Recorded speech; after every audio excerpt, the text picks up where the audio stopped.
Avant de quitter Puerto Deseado où nous nous sommes posés quelques jours, finalement, on décide d'aller voir un canyon où, sur les photos, ça a l'air splendide.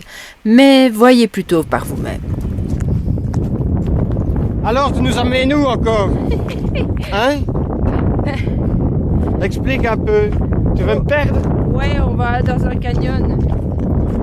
Dans le Grand Canyon? Ah non? Tu m'as dit 4 km. Hein? Oui. Ben, on les a déjà fait, hein? J'en meurs. Si, ya, hein? Alors tu voulais me faire prendre à droite pour repiquer sur la route là et faire 1 kilomètre en plus. Non. Si. Alors désolé pour le vent, hein, mais ça s'enfale là. Oui. C'est la Patagonia. Bon, on va râler sur quoi aujourd'hui? C'est dans notre nature. Mais non, finalement c'est pas râler, c'est savoir ce qu'on veut. Et expliquer les faits, hein? Oui. Ah! Putain, devant, voilà, il fallait que je râle. Nom de Dieu, nom de Dieu, nom de Dieu. Marche pas dans le caca, hein. Il est sec. Pas encore. Et maintenant? À gauche. Bon ben on y est dans le canyon. Là normalement il y a de l'eau. Mais c'est sec. C'est mi-sec. On va monter là-haut pour voir ce qu'il y a de l'autre côté. Ah, il y a des eaux.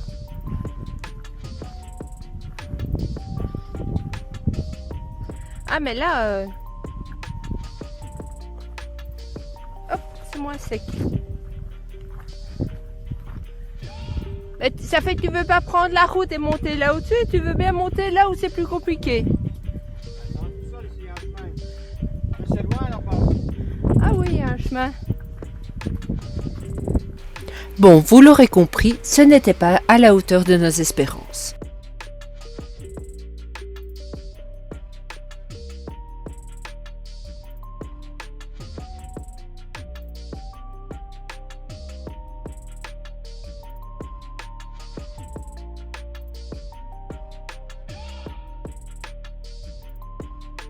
De retour à la maison, on profite de ce magnifique coucher de soleil.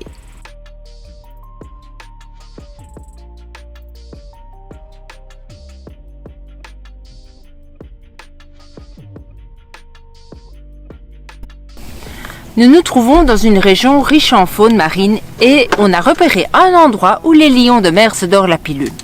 Sans plus attendre, on y va. Nous irons ensuite nous poser en bord de mer où nous serons seuls au monde. Oui, je crois qu'on y est. Je crois qu'on va pouvoir aller tout près. Ça attaque, c'est méchant. Faut se méfier, hein, je pense. Ah, il y en a un dans l'eau là-bas. Nous approchons gentiment de cette colonie et une fois encore on passe un bon moment à les observer. À regarder ces vieux mâles exposer leurs atouts,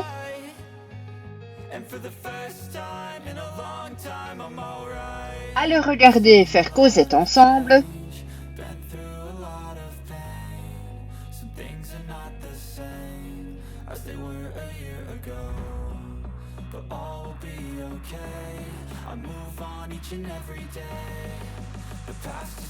et regarder se prélasser,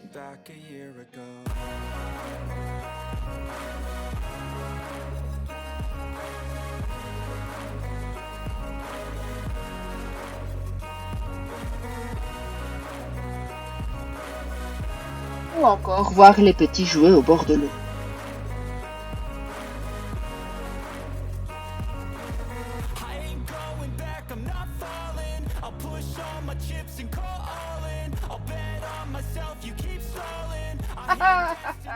Alors, voilà. Qui dit plage, dit gougoune. Et Vous savez regardez. pourquoi je rigole? Oui, elle rigole, la folle, parce que j'avais pas appuyé sur start pour filmer. Nom de Il Dieu. n'y a rien de compliqué. Oh, ouais. Et alors voilà, je m'installe où? Dans mon petit fauteuil, il y a plein de soleil. Et regardez ça, la petite vue. C'est pas beau ça? C'est pas mal, hein?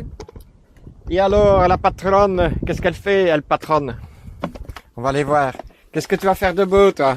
Oui, donc je fais les rectifications, le montage de ce que tu as filmé hier en 360.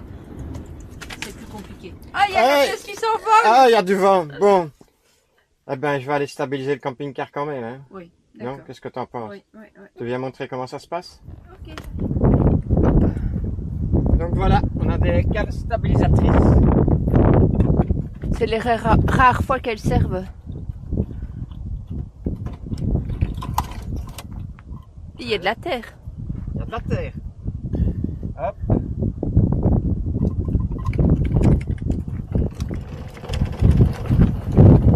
Alors quand on met le camping-car de niveau et puis qu'on sort ça, il n'y a plus de niveau.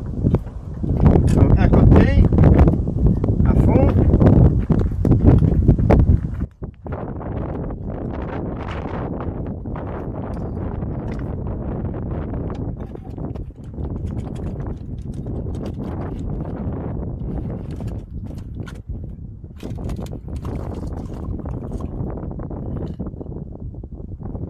Voilà.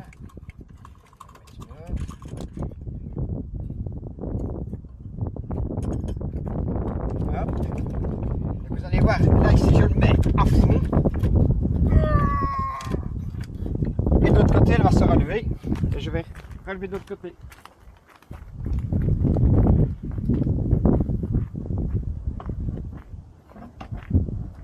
Voyez, il touche presque plus.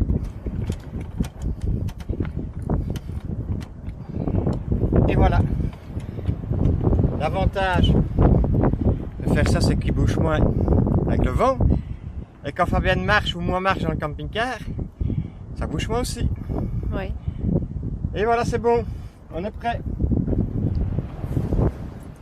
Donc, comme d'hab, la Starling. Hop.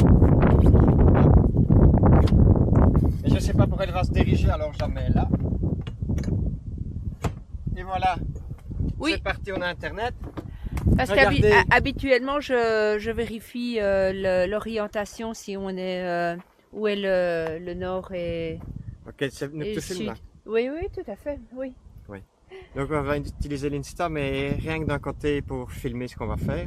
Parce que si on fait les deux côtés, après au montage, c'est beaucoup de trop. Et qu'est-ce qu'on va faire maintenant? Il est 11h30. Une petite cigarette, et puis on va manger quoi? Du bon pain qu'on a trouvé dans la boulangerie hier. Et puis une petite sieste, je vais vérifier la pression de mes pneus. Et puis on fera quoi? Jouer à Azul. Et des montages vidéo. Et entre-temps, je ferai quand même encore mon petit montage. Je vais continuer. Allez, à Torat.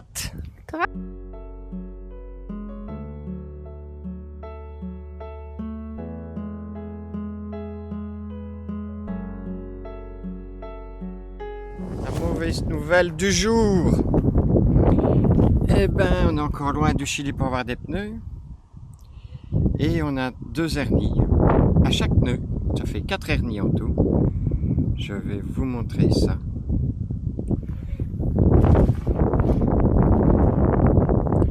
Donc, vous voyez, il y en a une là. Une toute petite ici qui commence. Et alors, je sais pas, vous allez la voir. Et il y en a encore une là. Vous voyez? Ça fait 3 hernies. Et alors, je vais vous montrer de l'autre côté. C'est dingue, les hernies, c'est chaque fois à l'intérieur, c'est jamais à l'extérieur.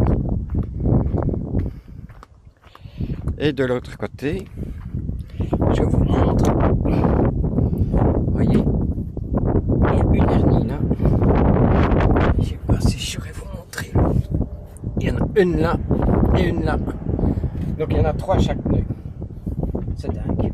Vous voyez? Là et là. Et en plus, je crois qu'elle frotte sur la tête de frein. Ouais. Bon, ben on va essayer de remédier à ça. On va devoir se faire tirer le Chili. Plutôt que prévu. Allez, mais on a encore combien? 1500 de ça va pas être facile. Allez, je vous laisse. Après cette mauvaise nouvelle, on décide donc d'aller en ville pour passer Walter au car wash, enlever toute cette boue qu'il y a en dessous et un peu mieux voir ce qu'il en est. Puis ensuite, nous irons dans un garage, puisque nous avons un pneu de secours pour le mettre sur la roue de secours, changer les kilomètres qu'on a à parcourir jusqu'à la prochaine destination, avec un pneu, je veux dire, sain, et l'autre, ben oui, il y a encore les hernies dessus, mais je veux dire, on limitera les dégâts si jamais on a un problème en route. Voilà. Bon, allez, on va au truc automatique. Tu peux y aller. C'est bon, tu as 3 minutes. Alors, on était allé à un premier car wash et la hauteur n'était pas bonne. Alors, on a trouvé celui-ci. Heureusement, j'en avais pointé 2. Et Chouchou va bien faire ça. Allez, partout où il doit aller.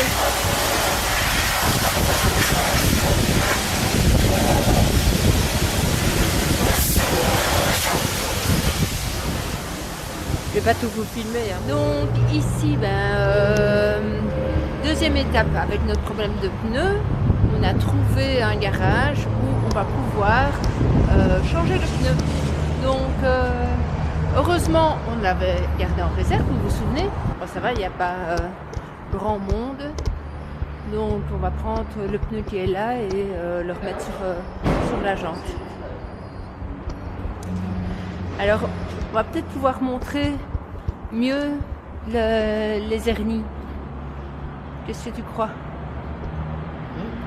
Tu crois qu'on va pouvoir montrer les hernies? Donc il est concentré sur son truc. On va changer ça. Regarde où il met son truc, mon chou. Le cri. Non.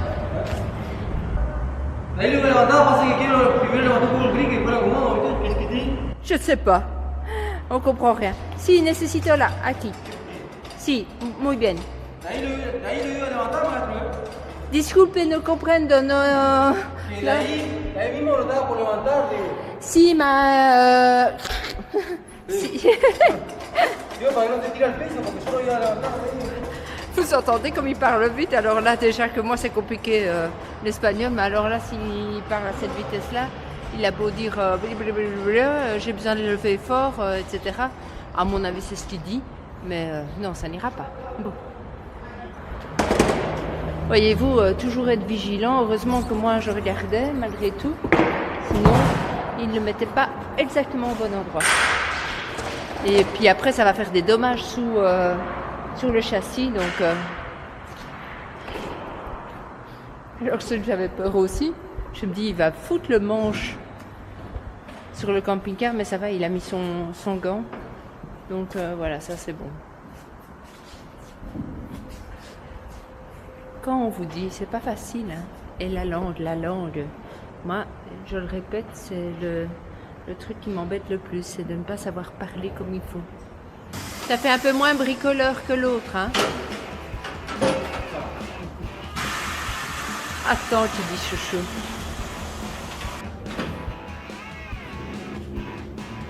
On dirait que le chouchou va pas devoir faire sa gymnastique, on va voir. Gymnastique ou pas gymnastique aujourd'hui?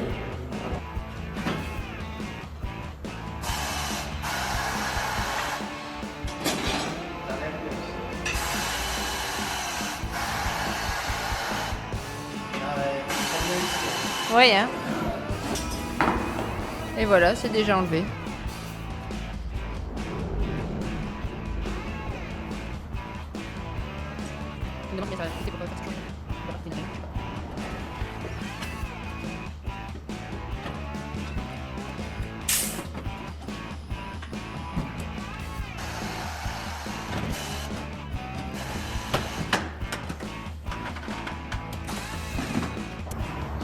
Là. Un beau plop. Et là aussi.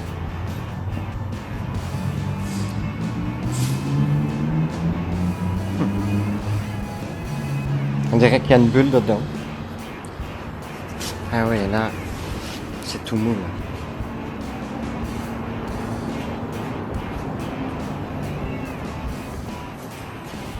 C'est clair qu'on ne sera pas réutilisé.